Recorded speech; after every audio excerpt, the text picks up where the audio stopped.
Как правильно ответить на вопрос, какие у вас зарплатные ожидания? Этот вопрос всегда поднимается на собеседовании, и благодаря нему вы можете либо продать себя в 2 раза дороже, либо провалить собеседование полностью. Сегодня в этом видео расскажу, как точно не стоит отвечать самые распространенные ошибки при ответе на этот вопрос. Расскажу, как правильно ответить, чтобы вы могли продать себя в 2 раза дороже. Расскажу, как вы можете улучшить свой оффер, который у вас есть. Ну а в конце поделюсь лучшим внутренним состоянием, с которым стоит идти на собеседование. Всем привет, меня зовут Александр Дегтярев, и на этом канале мы говорим о том, как сделать преуспевающую карьеру. Подписывайтесь, смотрите другие видео про собеседование у меня на канале, ну а мы начинаем. И топ-3 ошибки, которые точно не стоит допускать при ответе на этот вопрос. Первое. Не стоит раскрывать все карты и сразу говорить ту сумму, на которую вы реально ориентируетесь. Почему именно, расскажу чуть позже. Вторым плохим ответом будет, если вы раскроете, сколько вы сейчас зарабатываете. Ну и третьим плохим ответом будет, если вы расскажете, до какой суммы вы ориентируетесь. Ну, например, до 150 тысяч рублей. Потому что работодатель будет понимать о том, что окей, вы ориентируетесь на такую сумму, и у вас просто в дальнейшем не будет возможности для того, чтобы сманеврировать, сделать шаг назад, ну и сказать о том, что вы хотите больше денег, потому что вы уже обозначили свою стоимость. И как правильно ответить? Смотрите, ваша задача всеми правдами и неправдами не называть цифру. И хорошая реакция будет такая.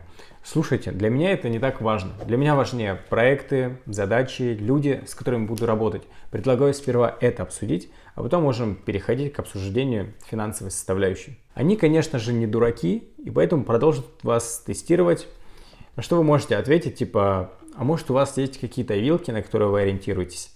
И они, конечно же, не ответят на этот вопрос, скажут, а на что вы ориентируетесь? И тут вы можете сказать, слушайте, но опять же, для меня финансовая составляющая не так важна. Опять же, для меня важны проекты, задачи. Но если говорить про сумму, то я ориентируюсь и называйте сумму в 3 раза дороже, на которую они потенциально рассчитывают. Вероятнее всего, они тут потеряются и скажут, ну, на какие суммы они действительно рассчитывают. И тут вы можете сказать, типа, слушайте, окей, хорошо, на самом деле все индивидуально, давайте обсуждать проекты, задачи, потому что для меня это важно, ну и дальше уже обсудим. Но если собеседование идет по какому-то другому сценарию, можно сказать так. Средний вот на данной вакансии зарабатывает и сказать, например, от 170 тысяч. И с этой цифры можно начинать. Вот прям так и сказать. С этой цифры можно начинать. Еще такой момент возможен, то, что если, например, вы уходите с какой-то другой компании, вам так и зададут этот вопрос, почему вы уходите?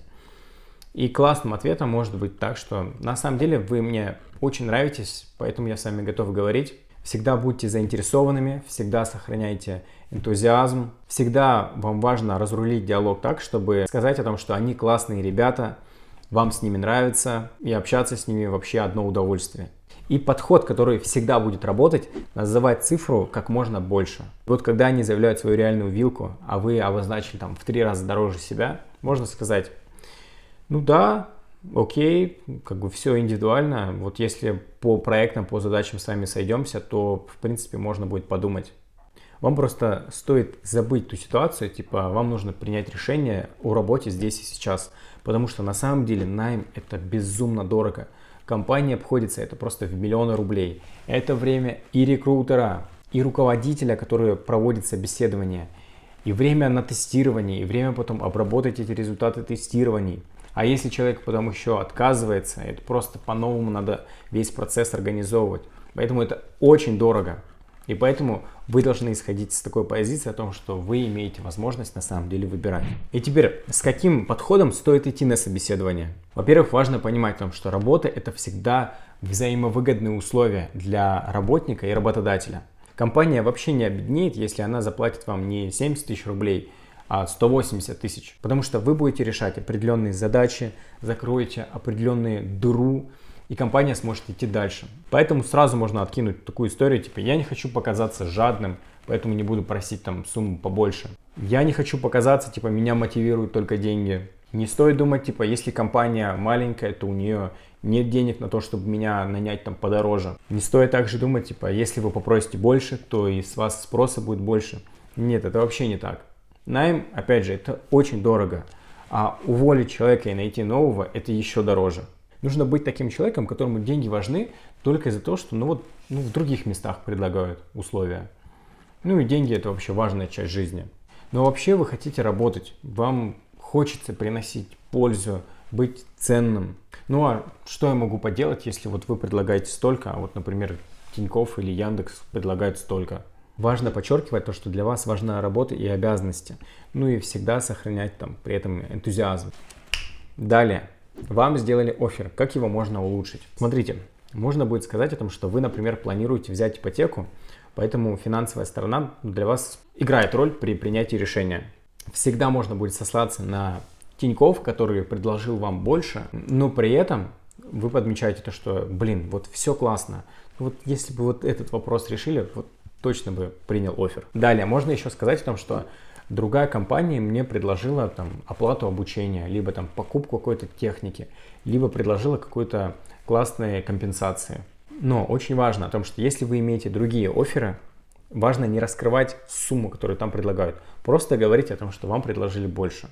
Тогда у них будет возможность предложить априори больше, чем предложили там.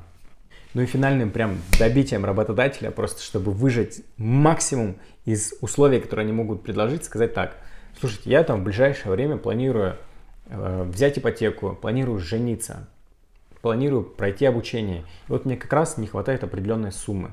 Вот если бы вы могли там увеличить оклад на X сумму, то я бы вот точно принял предложение. Ну или, например, после прохождения испытательного срока вы подняли мне сумму на X, я бы реально точно принял это предложение. Друзья, всем спасибо за просмотр. Пишите в комментариях, какую пользу для себя вынесли. Ставьте лайки. Обязательно смотрите другие видео про собеседование у меня на канале. Но для тех, кто готов идти дальше, есть ссылка в описании, где вы сможете узнать, как я смогу вам помочь получить желаемую работу.